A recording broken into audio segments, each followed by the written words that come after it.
आमदारांचं मूळ वेतन 1,82,200 रुपये, महागाई भत्ता 39,148 रुपये, ईमेल, मोबाईल आणि इंटरनेटच्या जमान्यात आमदारांना टपाल भत्ता मिळतो 10,000 रुपये, टेलिफोन भत्ता 8,000 रुपये, संगणक चालकासाठीचा भत्ता 10,000 रुपये.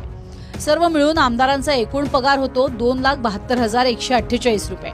म्हणजे एका आमदाराचा पगार हा सर्वोच्च न्यायालयाचे न्यायाधीश किंवा जिल्ह्याच्या कलेक्टरपेक्षाही जास्त आहे. याशिवाय आमदारांच्या ड्रायव्हरला दरमहा 20,000चा पगार सरकारच्याच म्हणजे आपल्या खिशातनच दिला जातो.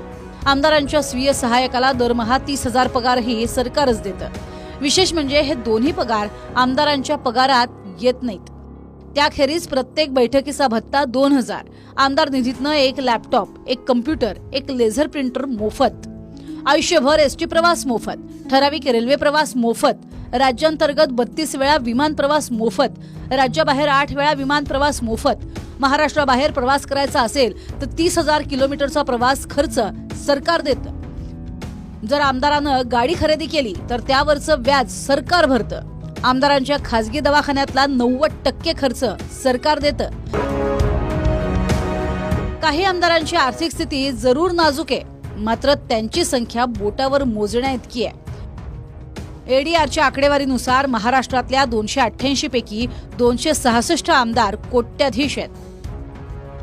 काँग्रेसचे 96% आमदार करोडपती आहेत. भाजपचे 95% आमदार करोडपती आहेत. दोन्ही गट मिळून शिवसेनेचे 93% आमदार कोट्याधीश आहेत आणि राष्ट्रवादीचे 89% आमदार करोडपती आहेत.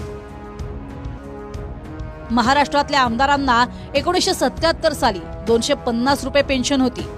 त्यात आतापर्यंत 21 वेळा वाढ होऊन ती 1 लाखांहून जास्त झाली आहे. या वाढीसाठी आमदारांनी कोणतंही आंदोलन केलेलं नाही किंवा सभागृहात गदारोळ सुद्धा झाला नाही, हे विशेष. सध्या महाराष्ट्रात 605 माजी आमदारांना 50 ते 60 हजार रुपये पेन्शन मिळते. 101 आमदार 61 ते 70 हजार रुपये पेन्शन घेतात. 51 आमदारांना 80 हजारांची पेन्शन आहे, तर 13 आमदार किंवा त्यांच्या वारसांना लाखांहून जास्त पेन्शन मिळते.